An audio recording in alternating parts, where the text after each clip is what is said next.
Have you ever noticed that strange moment when things finally start going right, and instead of relief, you feel a quiet unease? Nothing is wrong, and yet, something inside you tightens, almost like you are waiting for a knock on the door that never comes. It happens in ordinary moments. A good week at work, a calm relationship, money not stressing you out for once, and instead of enjoying it, your mind drifts. You check your phone more often. You replay conversations. You brace yourself. You do not usually talk about this feeling. Most people don't. It feels awkward to admit discomfort during peace. So you move on, assuming it means nothing. But what if it does mean something? Not in a dramatic way, in a quiet, psychological way. A pattern that hides in plain sight. And once you notice it, it changes how you see your own reactions. I started paying attention to this years ago, mostly because I kept catching myself doing it. Moments that should have felt satisfying felt temporary, fragile, like they were on loan. Psychology reveals that we are not always wired to trust calm, especially when calm feels unfamiliar. Researchers suggest that the brain does not search for happiness as much as it searches for predictability. That idea stayed with me. Think about a regular Tuesday night. You are sitting on the couch, nothing urgent, no messages, no tension, just quiet. And then, without warning, your thoughts start scanning. Did I forget something? Did I miss an email? Is this too quiet? Most people think anxiety comes from bad things happening, but sometimes it comes from nothing happening at all. There is a subtle signal here. When life smooths out, some minds treat it as suspicious, not consciously, just beneath the surface. Human behavior is shaped by what we get used to, not by what is good for us. I remember a period when everything felt stable. Job was fine, health was fine, and I caught myself inventing problems. Tiny ones, nitpicking conversations, replaying decisions that did not matter. At the time, I told myself I was just being responsible. Looking back, I am not so sure. Our cognitive patterns form early. If chaos, pressure, or emotional unpredictability was once normal, calm can feel unnatural. The nervous system stays alert, like it is waiting for instructions that never arrive. This is where decision-making becomes interesting. When you expect turbulence, stillness feels incomplete. Your mind looks for something to adjust, question, or fix. Not because it needs fixing, but because that is what it knows how to do. You can see this in small choices. Ending a good day by scrolling until you feel tired. Starting an unnecessary argument. Overthinking a text that was perfectly clear. These are not flaws. They are habits. Most people never connect these dots. They label it as restlessness, or boredom, or being driven. But psychology suggests there is something deeper shaping these reactions. The brain builds expectations based on past emotional climates. If you learned, consciously or not, that good moments are usually followed by disruption, your body prepares early. It tightens before it has to.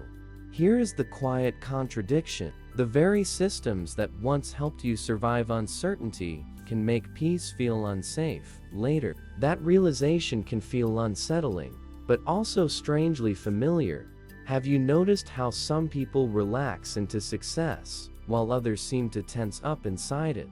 Same external situation, different internal response. This is not about pessimism. It is about emotional triggers that fire without asking permission. The mind tries to protect you from surprise by expecting it.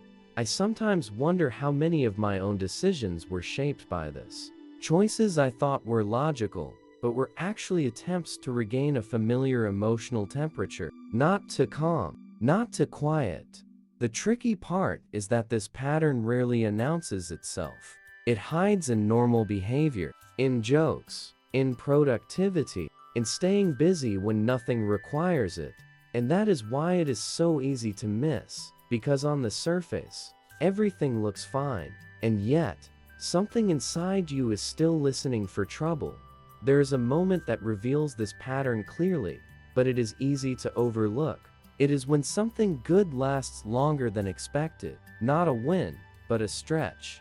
A few weeks of ease, a season without conflict, and instead of settling into it, you feel a subtle urge to change something, improve it, just change it. Psychology reveals that the brain is uncomfortable when its predictions stop matching reality. If you grew used to instability, stability feels like a broken forecast. Researchers suggest that the mind prefers a known discomfort over an unknown calm. That sounds abstract until you see it play out in real life. Someone finally treats you well, and you start pulling away. Work stops being chaotic, and you feel strangely unmotivated. A decision works out, and you immediately question it.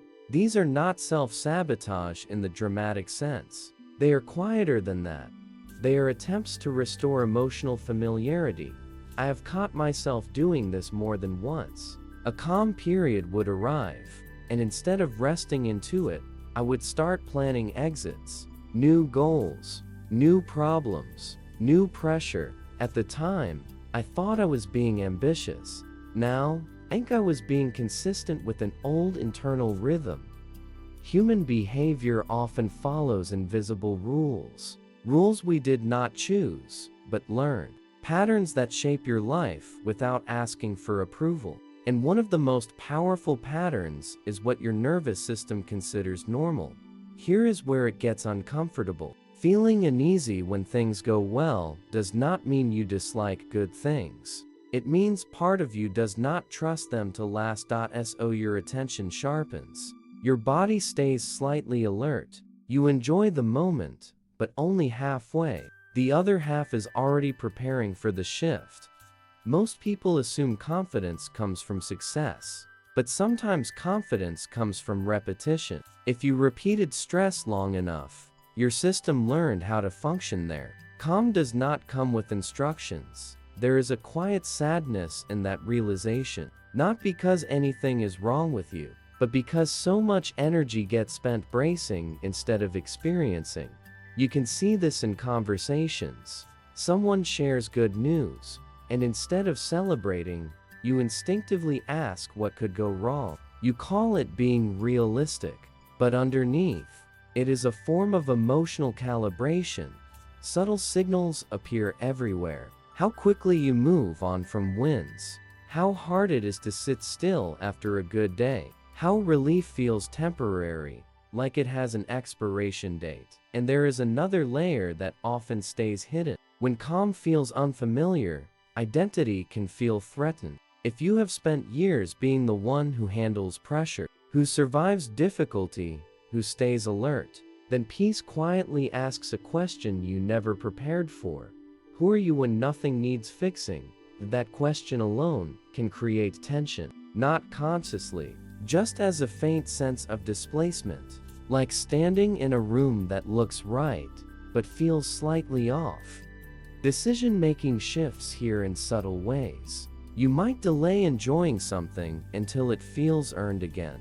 You might complicate simple choices, not because you are unsure, but because clarity feels strangely exposed. The mind searches for traction, something to push against. This is why calm can feel boring to some people and soothing to others. It is not about personality, it is about emotional history. What your system learned to expect when things appeared stable in the past. For some, stability meant safety. For others, it meant the pause before disruption. And the body remembers patterns long after the context is gone. There is a strange irony in this. The very moment you have been working toward can trigger the same alertness you thought you were escaping. Not because you failed, but because your system is still learning a new language. Silence, ease, continuity. Those states require practice, even though we rarely talk about them that way. This is not something to fix. It is something to notice, because the moment you notice it, the pattern loosens slightly, not because you changed it, but because you saw it.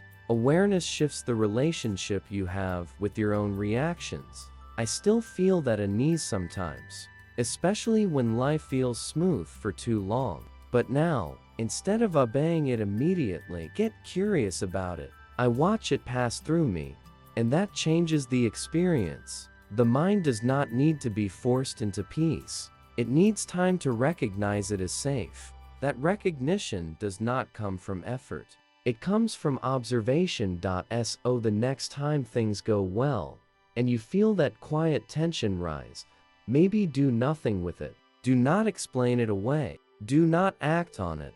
Just notice it. Because sometimes the most revealing moments are not when life falls apart, but when it does not. And how you respond to that calm might tell you more about yourself than any crisis ever could.